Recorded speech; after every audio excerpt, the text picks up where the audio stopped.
Hey, how's it going, everybody? Welcome back to the channel, and today I got another unedited video, but this is my in-depth review of Shin Kamen Rider after seeing it 2 times, and I'm glad I did go see it a second time because it sort of reaffirmed or changed my opinions on the movies after my first impression. And this will be a full spoiler review, so I'm going to go in assuming you have seen the movie. Uh, so if you haven't seen the movie, or yeah, if you haven't seen the movie, this is not the video for you unless you don't care about spoilers. Um, and then I guess I'll make my way. I'm going to try to rattle these off as fast as I can. I'm not going to try to linger on them too much. I have notes written this time, so hopefully this goes better than my first impression. So here we go. Let's actually start off with the dislikes because I only have 2 dislikes of the movie. Um, One is like the first one is the Sasori Og section, or the Scorpion Augment section. Um, like one Scorpion Man was one of my favorite kaijin of the original series, and I didn't like how they kind of ditched his story with his friendship with Hongo for this movie, but more than that is just I like, and it's not that I dislike the scene whatsoever. It's a fun scene, but it just feels out of place of the movie. I'm going to get into like more about the movie with its pacing and story structure a bit more, because I think the rest of the movie, when it comes to pacing and story structure, it works, but this feels more of like something that was like an obligation to put in, and it sort of distracts from the overall story. Even though the thing is, though, it is important to the movie. There is, reason as to why it's in there. It just feels so out of place for the rest of the movie. That's why I'm not particularly fond of that scene. Again, it's not that it's a bad scene or that I didn't enjoy, like I wasn't entertained by the scene, but rather it was just the feeling that it's like this doesn't belong here. This feels weird. This doesn't feel like the rest of the movie. And then the second dislike, so spoiler alert, obviously, this is um going into even like end movie stuff, but in the movie, Hongo and Ruriko, they're working with 2 government agents, and it's revealed that they are Tachibana and Taki. And I think their performances are great, and I will touch upon Tachibana later. But I'm gonna focus on Taki. I guess I overall I don't have an issue with Taki. It's just I feel like he wasn't as involved with the action story as like I would like him to be, because in the original show, Taki was in the forefront of the action, partnering up with the riders and fighting the kaijin. Now, granted, he does kill Hachiog, or Wasp Woman, or Bee Woman, in the movie. Or um, she also has a different name. Let me pull it up on the wiki real quick. Hachiog.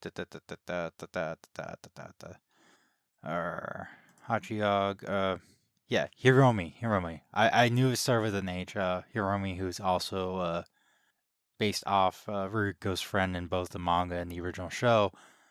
But even though Taki did kill her with the scorpion venom bullet, um, it still felt like he was off to the sidelines a bit more than I would have liked for him to be. And by the way, I do want to give credit.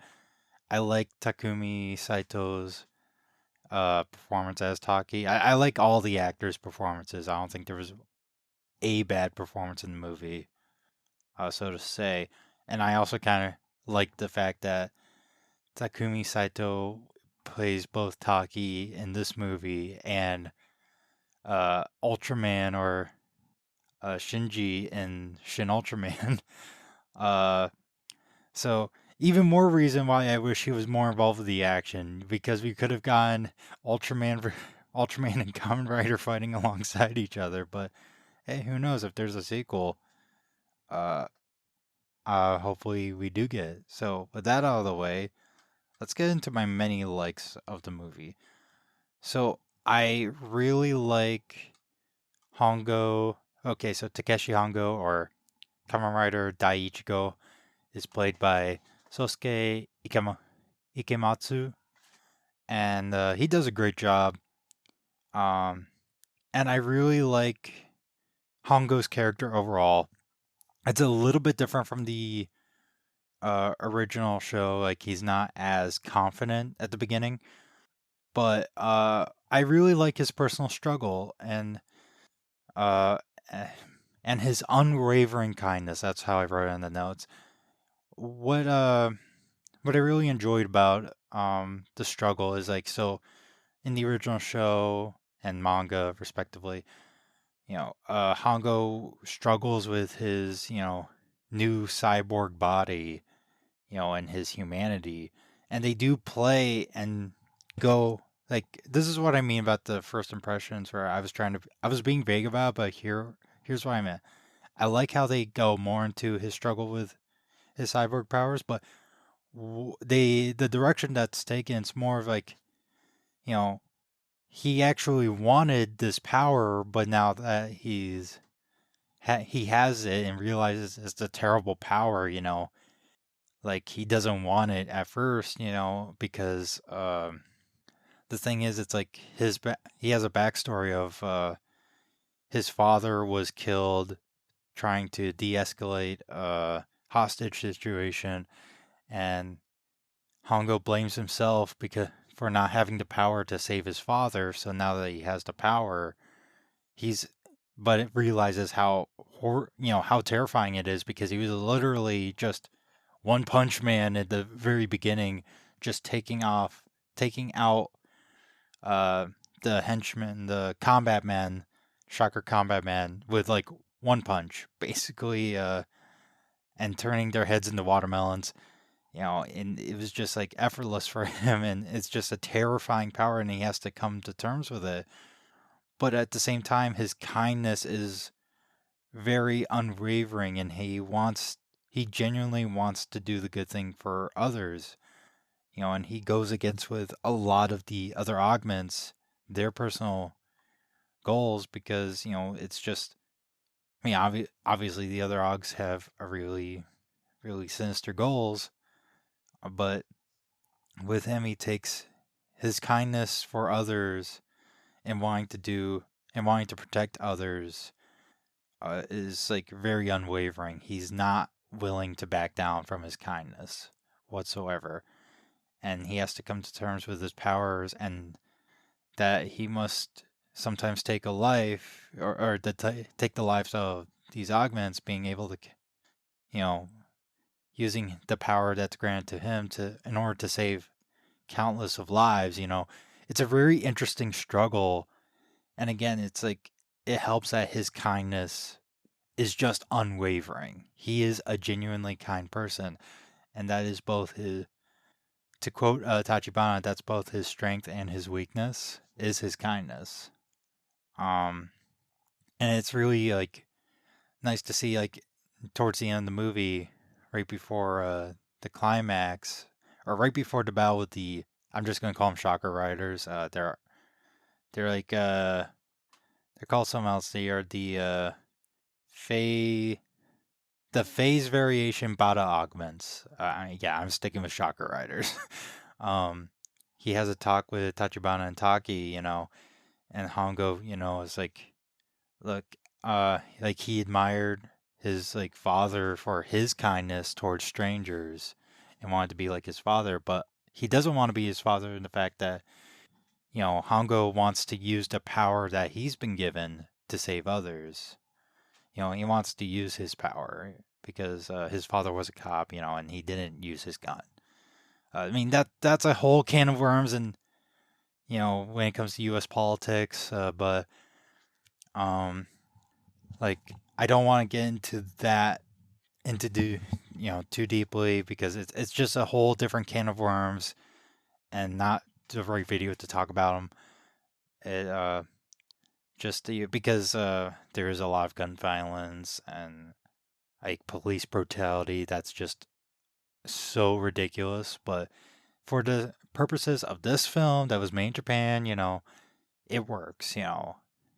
Um, Next up on the notes is Ruriko. I really liked how they updated Ruriko, and I know people are like saying that she's the Rei archetype um for the Shin universe, but I wanna dig more into deep to that because I feel like that's um very I guess it doesn't go into detail or in depth as to like it's not giving Ruriko enough credit because at the beginning of the film she has this very non-emotional personality, but the thing is that I like about it is like that non-personality is not her genuine self. That is her mask.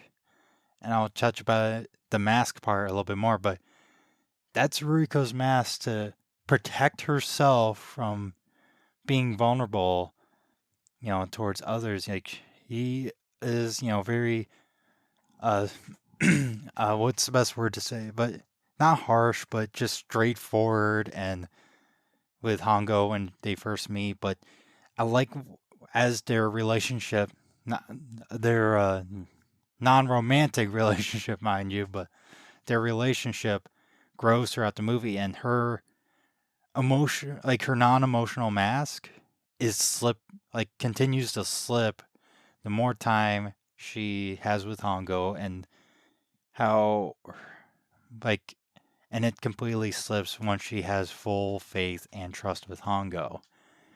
So again, it's a mask, not her default personality. It's something that she uses to hide her true feelings. That again, it slips off when she has able to, have that genuine human connection with Hongo, and that actually helps with the resolution of the movie with the, I guess you would call him the main antagonist, which is Kamen Rider Dai Zero, or Dai Rego, or just Kamen Rider Zero, or yeah, Joe Augment, Ichiro, Midorikawa, who knows. Um, and again, just to reiterate, the next point in my notes is just how Ruriko and Hongo's relationship builds throughout the movie. Just to touch a bit more onto it, they're, they both are kind of unsure of each other because one, Hongo was just thrown into the situation where Ruriko has been a part of the situation for many years. Hongo's an outsider, and and there's a bit of distrust on both sides. But uh, Hongo, what he does, uh, he takes a promise from, he promises Ruriko's father, Professor Midorikawa, on, right before he was killed by Kumaog to protect Ruriko, and he wants to protect Ruriko. And there was a bit of conflict at the beginning when it came to their fight with came to the Komoriog section because Ruriko's like, "Hey, I'm in this all the way. Are you? Are you willing to take a life, in order to do what's right?" And Hongo's not sure, but he has, and that's where his resolve forms. And I think that was a bit of a test for Ruriko when she went in by herself to be like, "No, I'm going by myself. I don't trust you." That was, I think, one. Yeah, she doesn't trust him yet, so it was a test to see if he was going to show up or not, regardless of what she said. Um, but anyway, it's just, yeah, it's nice to see that, how the relationship starts with like the two being so distant with each other, and but they open themselves up to each other to a point where Riko feels comfortable just, going like just complaining like, "Hey, I want some clothes. I want, you call this a weird," like just straight up complaining, letting it all out in front of Hongo, and even telling him like, "Hey, go take a shower. When was the last time you washed your uniform? Like, yeah, that was a funny scene. And also, side note, it's kind of funny how all four Shin movie. Okay, I granted, I don't want to make that claim because I don't remember if Evangelion did this, but I know the three live action Shin movies all mention something about characters not taking a shower. Oh no, are you trying to say something? Are you saying we all need to take showers more often? Uh, alright, let's move on. Uh, Next point is talking about Ichimonji, Kamen Rider, Dainigo, and I talked about him in my first impression, but yeah, just Ichimonji, just being Ichimonji, even when he was brainwashed, he was his charismatic self throughout the movie, and it's very reminiscent of the original series, and is just kind of reaffirming like, yes, Ichimonji is one of my favorite writers by far. I like how his conflict, is about he wants to be free, but he doesn't want to be alone, and uh, I like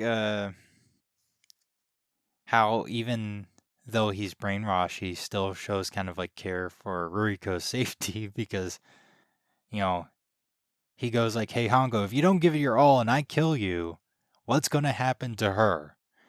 He says that while he's brainwashed, and uh, again, I like the little touches, like how he calls Ruriko Missy, according to the subtitles, like the little Missy.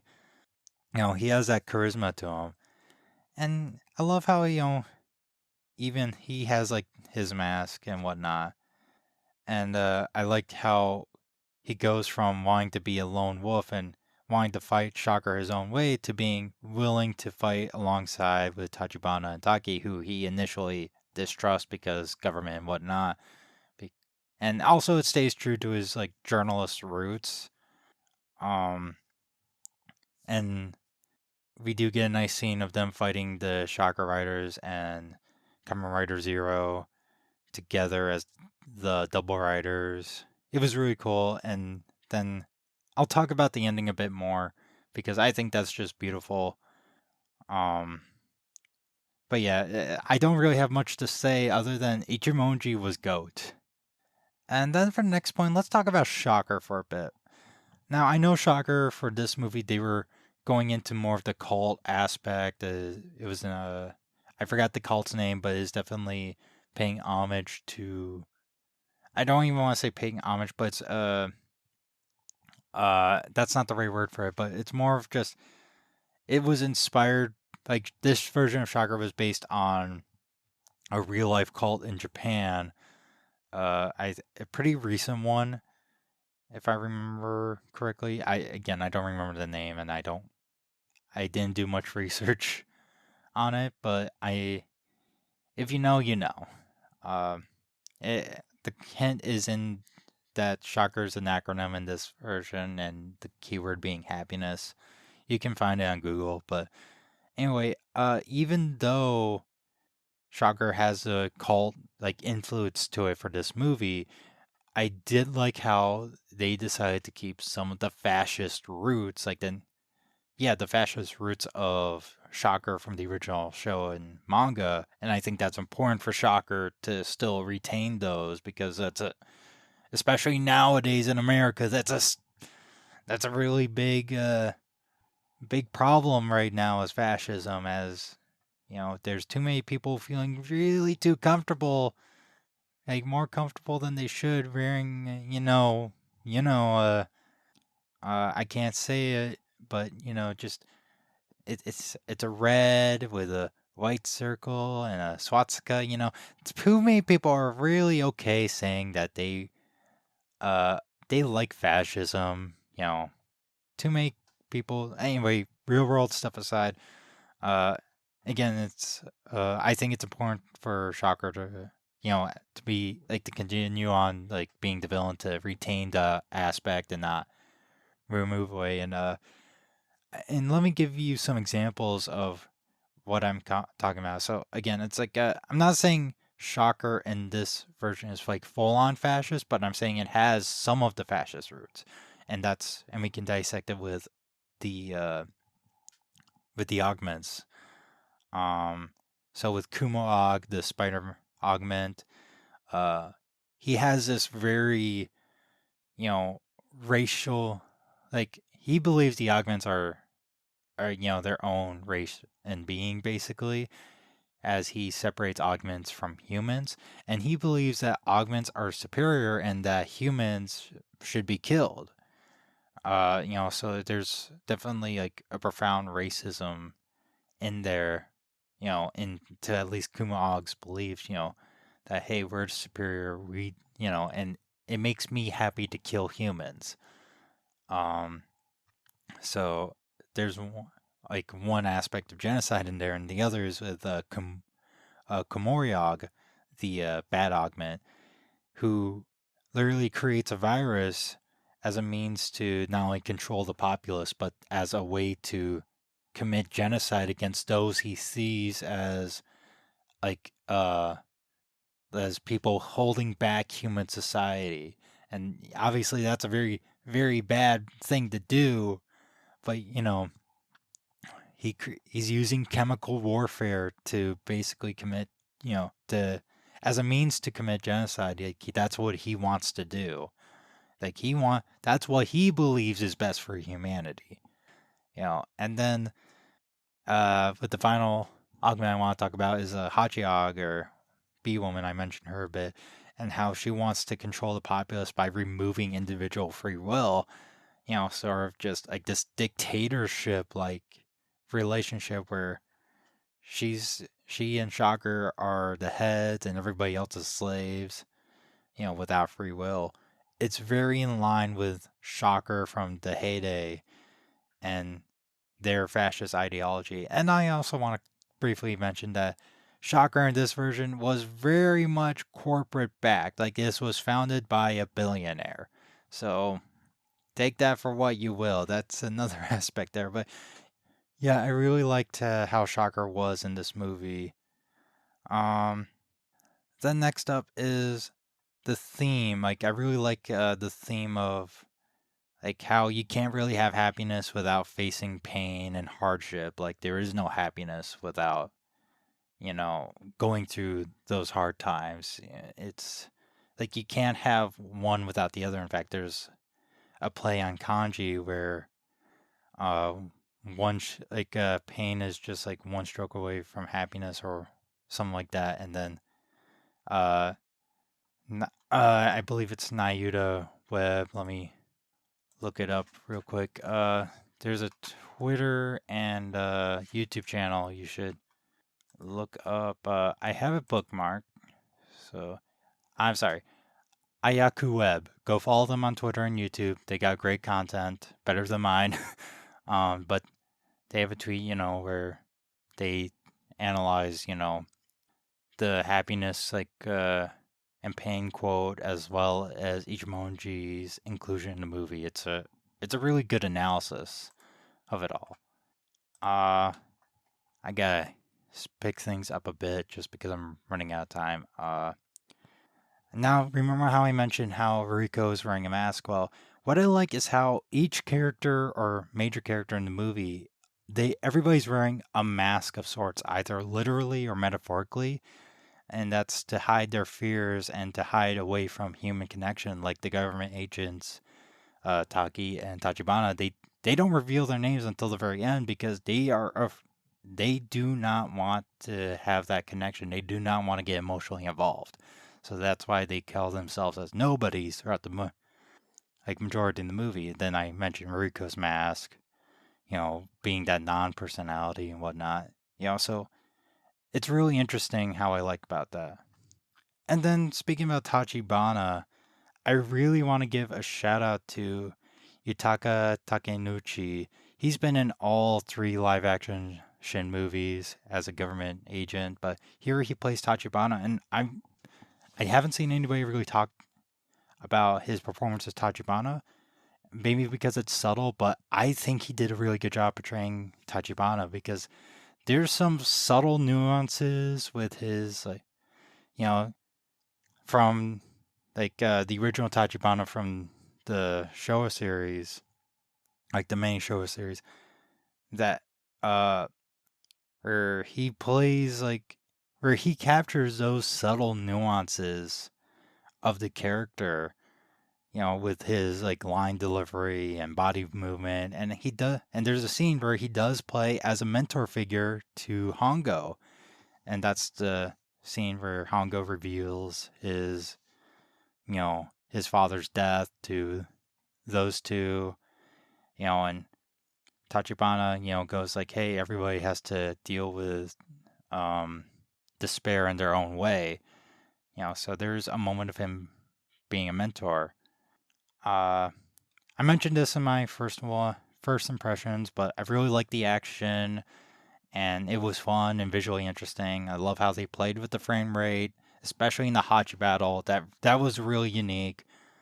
Um, yeah, it's just there's some of that creative experimental fun from the original 13 episodes that I thought was brought into the movie with, of course, modern, modern day equipment that wasn't available back in the 70s. Um, yeah, so there's not much to say because I think it's just the action was fun and it felt very reminiscent of the first series, the first 13 episodes. I especially like the shot for shot, not shot for shot, but some of the shots from the manga and the original series being recreated for the movie. And we're getting close to the end of my likes, but I like so the final battle is between Kamen Rider Zero and the Double Riders, and I love how Kamen Rider Zero wasn't defeated with like an explosive rider kick or a double rider kick, but rather an act of kindness from Ruriko and Hongo, because at this point in the movie, Ruriko dies via the hands of KK the chameleon and mantis augment. Um, and he believes Ruriko, like he has just lost his entire family, so there's a bit of a V3 reference, with his father, mother, and little sister all dead.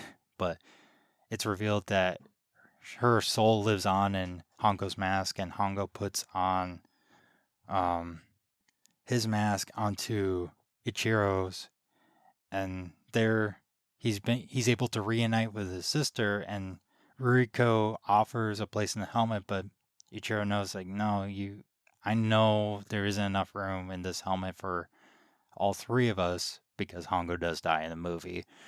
Uh, Again, spoiler alert, but he does die, and what happens is like he ends his plan because one, his prana or whatever was like he was no longer brainwashed by Shocker.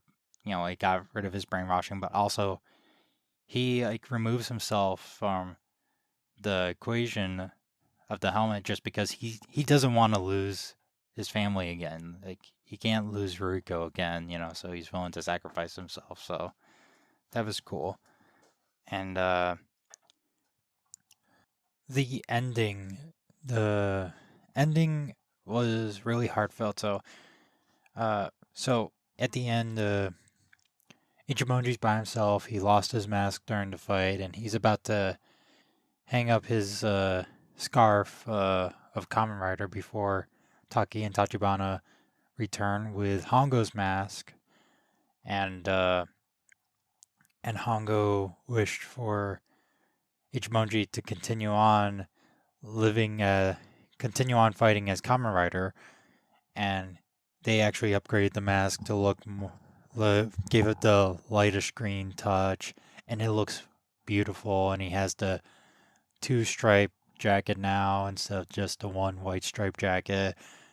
And he also has the upgraded Cyclone. And he was told by Tachibana and Taki that Shocker's still around, and they create a new augment, Cobra Aug, and Ichimonji rides off.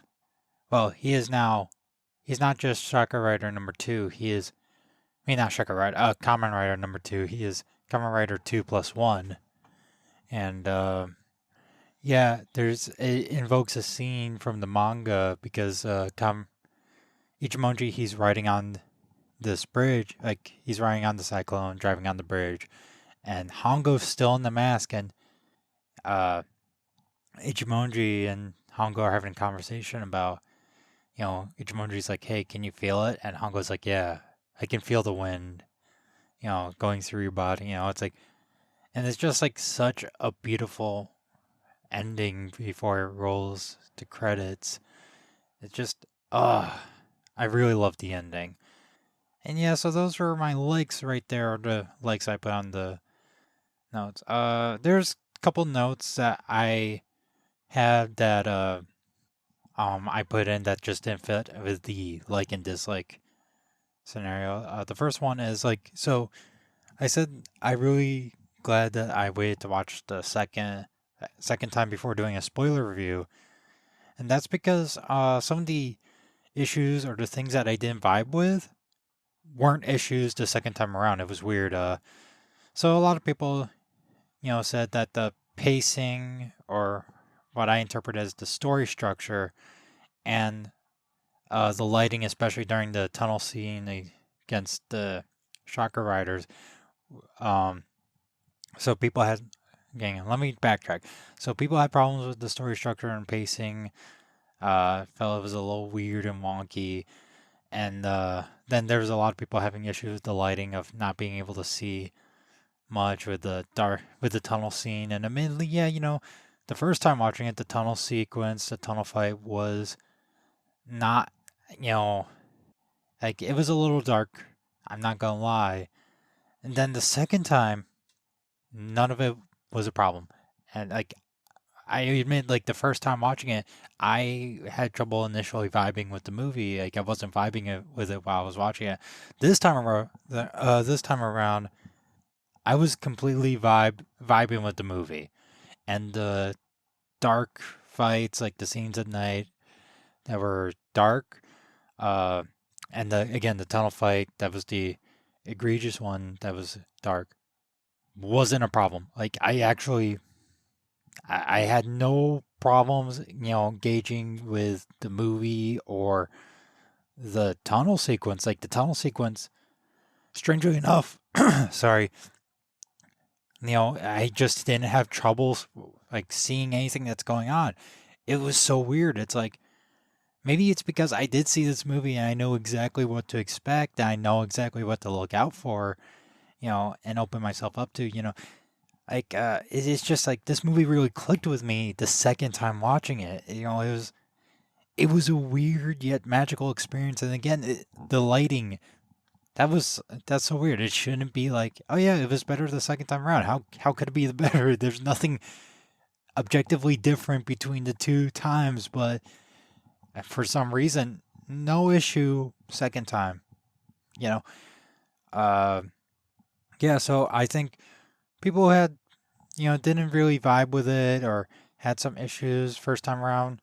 As soon as we hopefully get a home video release, I highly recommend you guys watch it again because I don't know, I think this is a movie that I think it's worth at least watching more than once, because I think it's a type of movie where one viewing isn't enough to really gauge with it.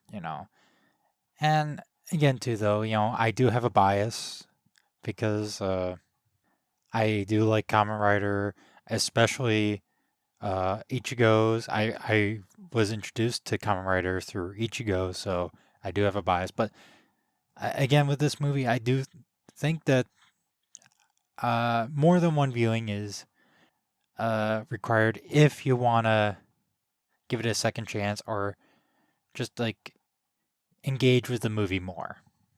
And then the second note that I wrote is just that I think this is the only Shin movie that deserves uh sequel than the other. So in terms so Shin Godzilla, that doesn't need a sequel. I do not want a sequel at all. The creators don't want to make a sequel. I think it's a movie that perfectly ends the way it should.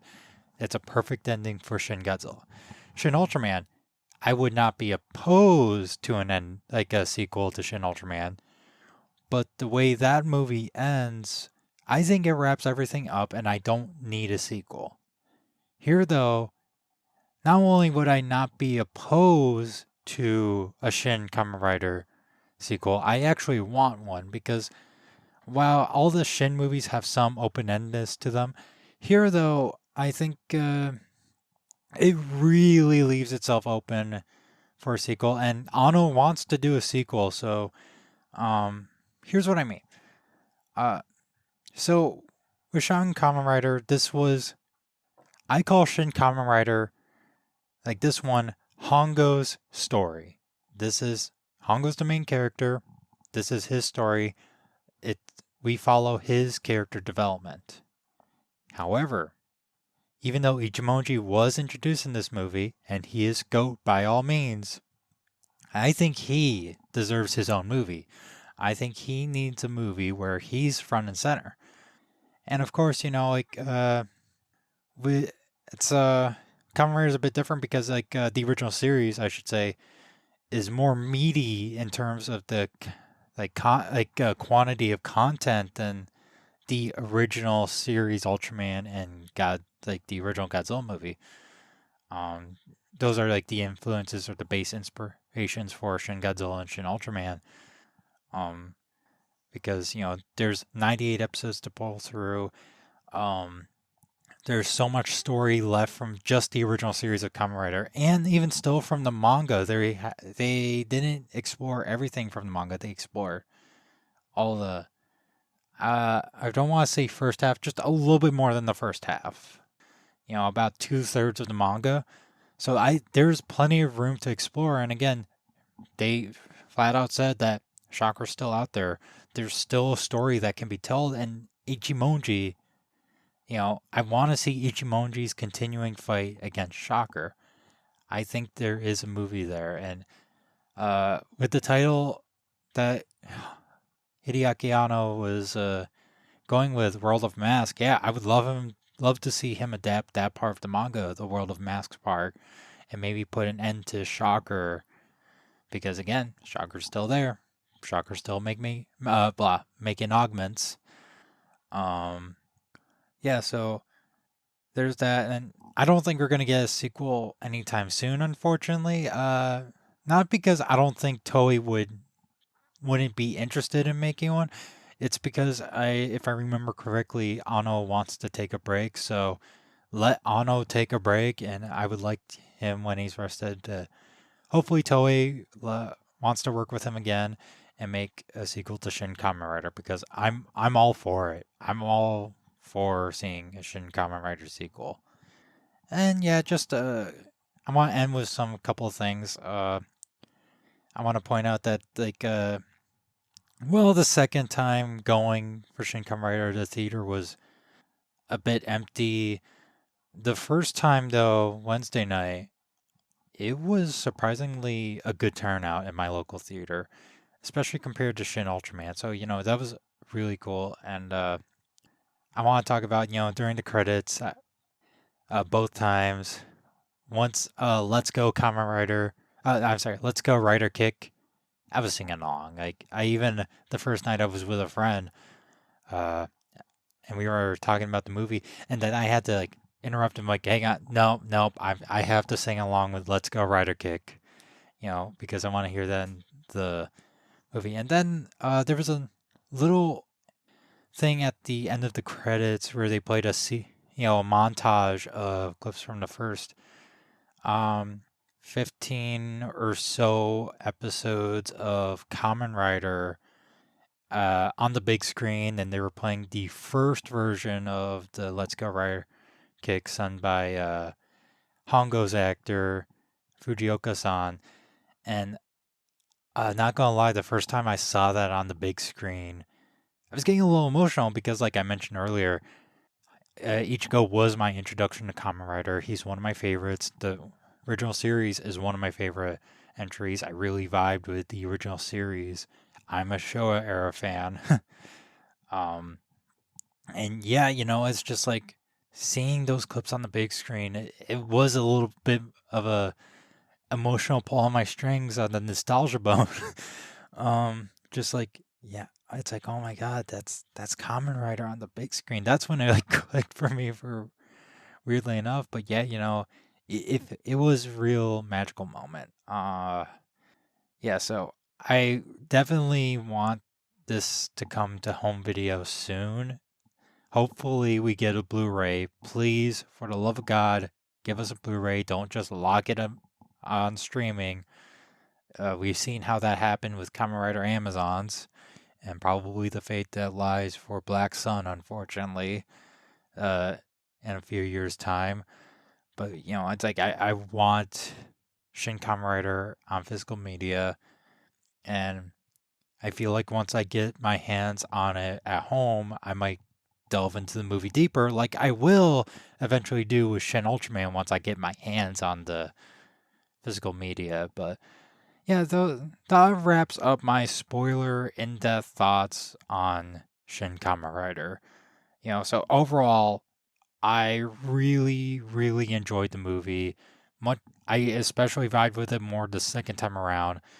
Uh, I personally enjoy it, and again, it could be due to my biases towards the original series, you know, and whatnot. But it's it was a very obviously it showed its love for Kamen Rider on the sleeve, and of course, I do like Ano's work, directing work, and I even like Cutie Honey. Cutie Honey's a fun film, and I think that's a good comparison, like, or I guess a good like base reference of like I think Cutie Honey was the Shin Kamen Rider prototype. Ano's Cutie Honey. Yeah, and it's just like yeah.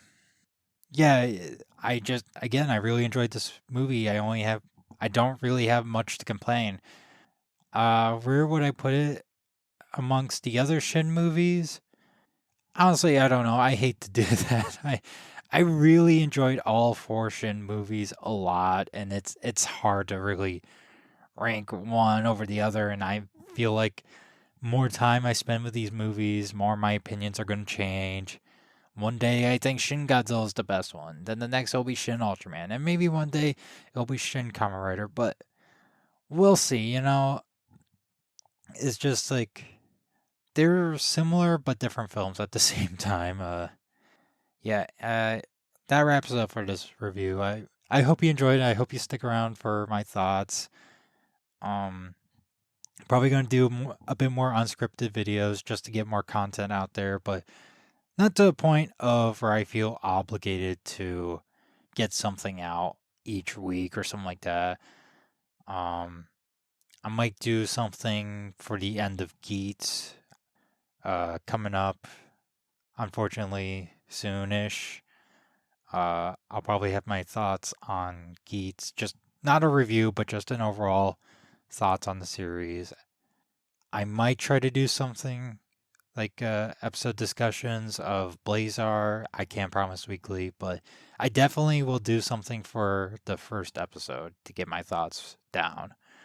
Um, and yeah, then I have the review series going on. I'm still working on the Ultraman review, and I'm currently making my way through Kamen Rider X still to get to the writer review. And yeah, I got content planned.